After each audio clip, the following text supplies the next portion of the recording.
This is Real News Media TV, coverage you can trust. Please like, share, subscribe, and hit the notification bell. Select all for daily news updates. Police want motor vehicle scam victims to come forward.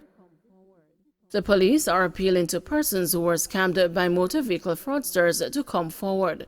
The police say the scam operated in the vicinity of the Tinsapen Aerodrome and the Kingston Wharf on Marcus Garvey Drive. They say potential car buyers were promised good deals on motor vehicles by the imposters. It is alleged that men falsely purported to be Darrell Vaz, Mr. Kenneth Trainer Black, or Mr. Jeffrey Hall indicated that they could provide motor vehicles that were up for auction. As the fraud investigations continue, the police are urging persons who may have fallen victim or may know possible victims to come forward. The fraud squad can be contacted at 876-922-2374 or email fraudsquad@jcf.gov.jm. Charlie Mount High in mourning as a senior VP passes away. Students and the staff at the Charlie Mount High School in Yoaton, St. Catherine are now in mourning following the passing of Senior Vice Principal Jennifer Gidden. Gidden, 62, died this morning after a protracted illness. She started at the school in September 1988 and was appointed to the post of Vice Principal in September 2006. She was described by her colleagues as a great person who brought out the best in those she came in contact with. Vice Principal Mark Weir, who worked with Gidden for 20 years, told the news that she has impacted the lives of students and the staff, noting that the school had a special place in her heart. PPV operators in Spanish Town protest over vehicle seizures. Upset taxi operators today mounted a protest along St. John's Road in Spanish Town, St. Catherine, over the seizure of vehicles by the authorities. The demonstration caused the traffic delays. The news was informed that operators of public passenger vehicles have had their cars seized for operating contrary to their road license. According to the protesting cabbies, at least 20 vehicles have been seized. We need for the Transport Authority to give us a meeting on how best to solve the problem, said Brenton Major. The agency regulates the public passenger sector. Whenever your vehicle is seized, it costs between $25,000 to $30,000 to get back the vehicle, which is licensed at $16,000 annually, Major noted. A police team have since been deployed to the scene to clear the protest and regulate traffic. Bible study teacher found guilty of raping 12-year-old girl. A church Bible study teacher has been convicted for sexual assaulting a child at least 3 times starting when she was 11 years old. Henry Cooper was found guilty of rape, grievous sexual assault, and 2 counts of indecent assault in the Home Circuit Court on Monday. He is scheduled to be sentenced on June 16.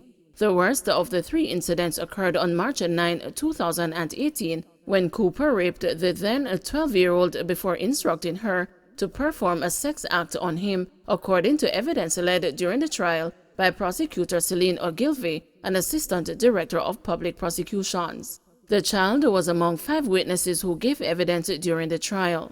The verdict by the 7-member jury was unanimous. At the time of the sexual assaults, the child was living with her foster parents, who were also the leaders of the downtown Kingston church, where Cooper led Bible studies for children.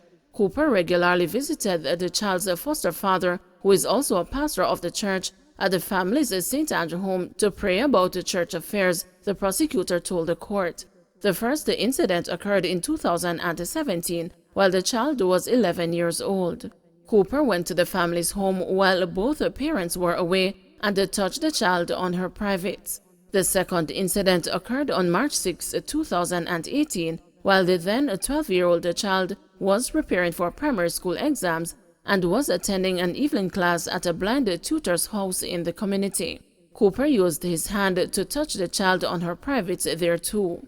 Another assault came 3 days later at her home while her father was inside sleeping. Cooper went to the house and saw the 12-year-old seated at the top of a flight of steps. He pulled her towards him, but she told him to let go.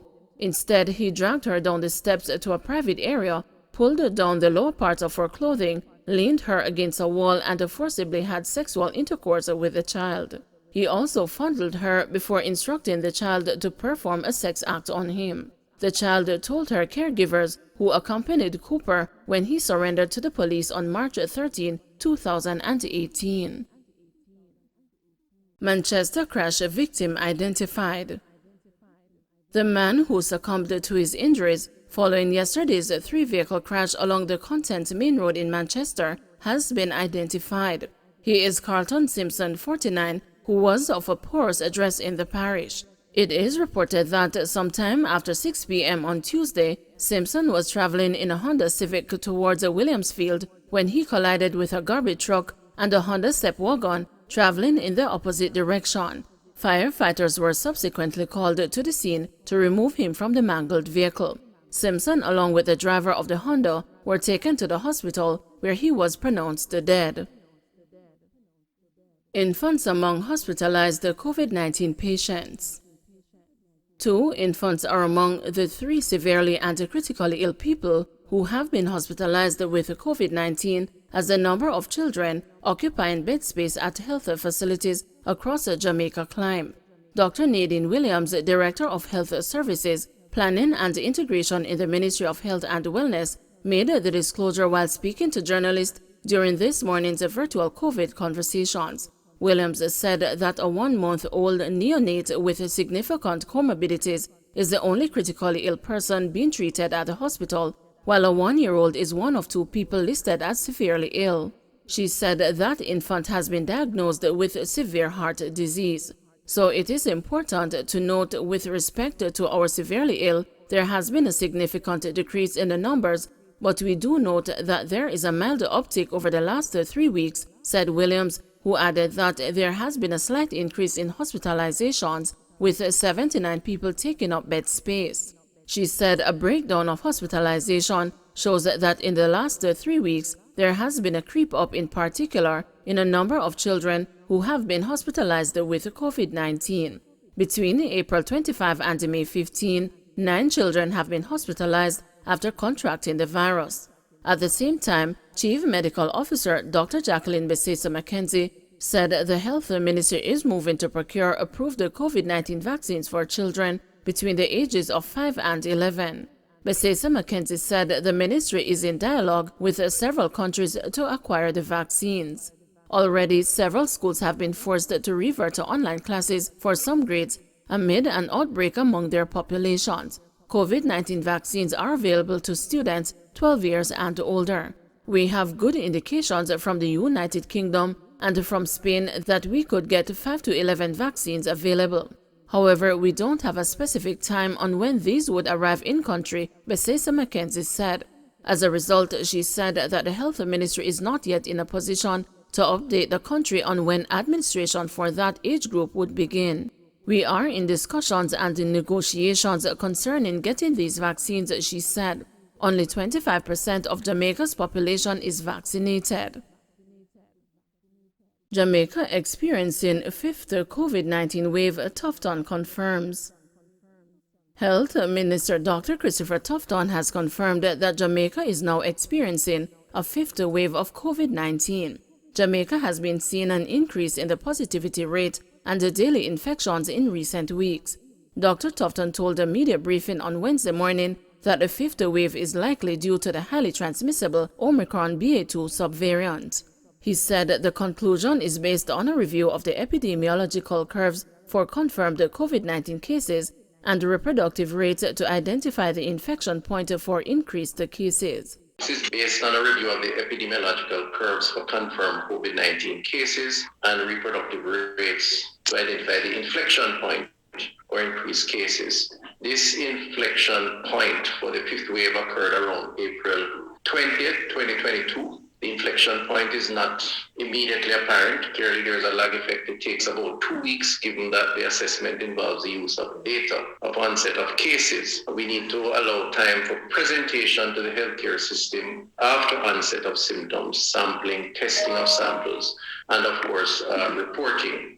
National epidemiologist Dr. Karen Webster Kerr said 5 parishes which recorded the highest COVID-19 cases over the last 2 weeks are being monitored by the Health Ministry. They are St. James, Westmoreland, St. Anne, Trelawney, and Hanover. She reported that 313 people in Jamaica have died from the virus since the start of the year. When we look across the parishes over the last 2 weeks, when we look at the cases per population, the parishes with the highest rates, and these are locally acquired cases, these do not include imported cases, then St. James, Westmoreland, St. and Trelawney and Hanover have had the highest rates. Education Minister Favour Williams, who also spoke at the media briefing, said that there has been an increase in COVID-19 infections in schools over the last 2 weeks. Some 138 suspected or confirmed cases have been reported so far this month. Of that number, 99 were suspected among students, with 22 confirmed as positive. 8 were suspected and 7 positive were reported among teachers. Additionally, there was 1 actual case and 1 suspected reported in an independent school.